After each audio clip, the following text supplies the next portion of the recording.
Oh, back to the old Jag.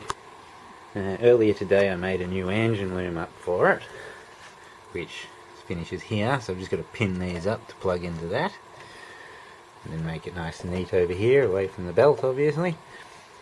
But now I've got a new set of points and condenser for it. But yeah, nice new loom to run the temperature gauge, oil light, and the alternator and the air conditioning compressor, and the tacho. And also, instead of having a wire running from the coil across the bloody engine like the gas people did when it got installed, the gas, I tapped another wire off the tacho wire, this black one here, which will run across down to the gas module so it knows the engine's running. It's a safety shut off. So if there's no pulse, the gas won't trigger. So yeah, slowly getting there. So it ended up just putting a radiator in, and I rewired the whole bloody thing. Now I got a new fuse holder for over there. It holds 8 fuses instead of 6. So I just dodgily used those 2 fuses there to run the fans last night. But then I'll redo all that now. So yeah, a bit of fun. That's the gas system. Yeah. Not much to really show until I'm finished.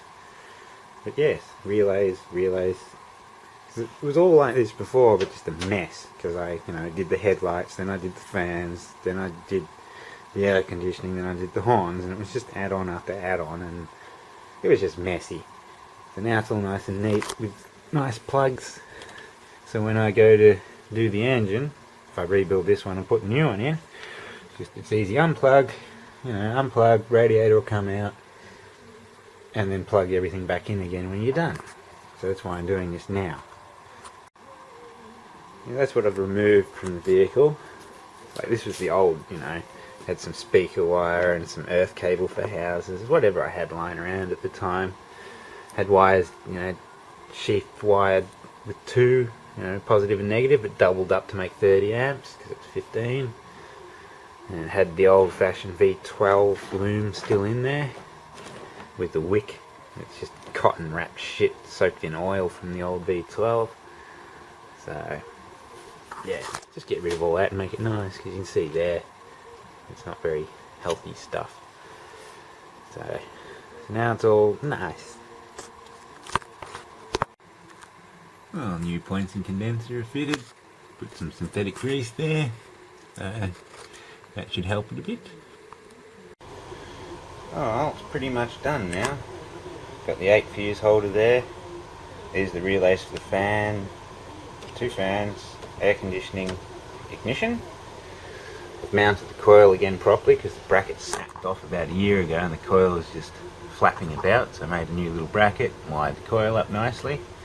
Moved the ballast resistor to there so it's not sitting there. Ran a nice heavy 15 amp cable so there's no power drop. And we follow these nice looms around. These run the headlights, they run the horns. Loom goes back around. Pressure switch to the aircon. Engine loom. Nice new engine loom fitted. So all I gotta do is redo the gas wiring and the fuel wiring. But I'll do that another day because I've got some other jobs coming in. Now I just got to fill it with oil, change the filter and see what happens. Hopefully it starts. Right, well I'm ready to start this. Hopefully it starts because I just messed with the whole ignition system. So yeah, I completely turned off the choke because it used to be wired up so power was going there to the hot wire. So I've turned it all the way to lean, and now it should flow from cold. Not that you want to do that, but there's no choke plate or anything in this car, so starting it on petrol cold will pretty much be impossible. Just got to pump the shit out of it. Quality control cat's in my way.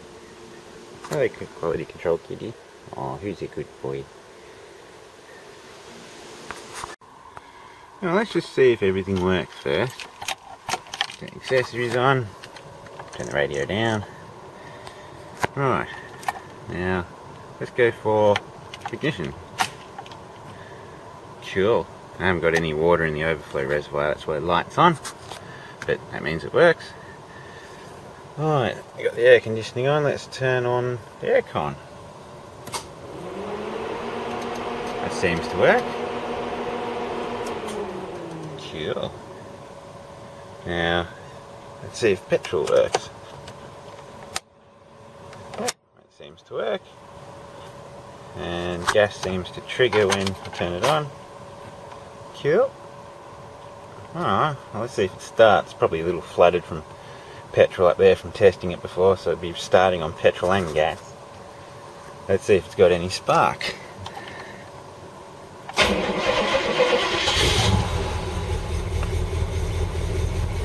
Nice. See if that oil light goes out. I might have got the oil light and the charge light mixed up.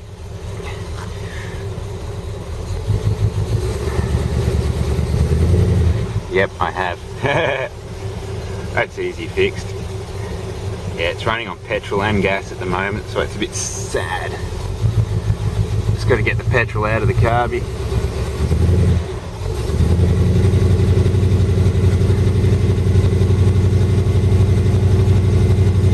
Yeah, oil gauge, everything. Alright, let's turn it off and just swap those two pins over. Let's just swap these two over. Thought I might have got that wrong because I was testing it and then I just sort of half forgot. I've just got to swap the red and brown wire over. Oopsie. As you see on the other side it's brown and black and brown. So I got a little muddled up there, but that's why I kept them in the middle, so if you got them wrong it wouldn't actually do anything bad. Just the wrong light is on. Alright, let's try that again. That's probably flooded. Yep. Cool.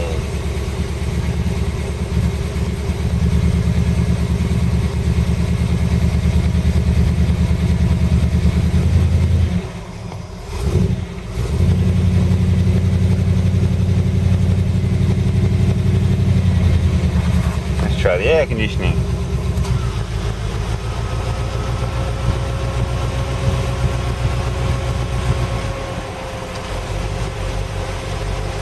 Need to give it a bit of a tune.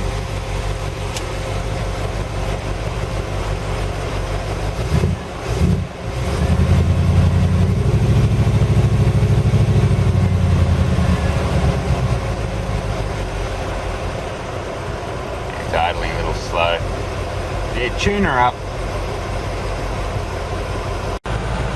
Well, it's 30 degrees outside.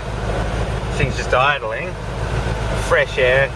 It's pulling all the heat from the engine straight into the aircon. Ha ha ha ha. That's nice. It revs up a bit. Ha ha.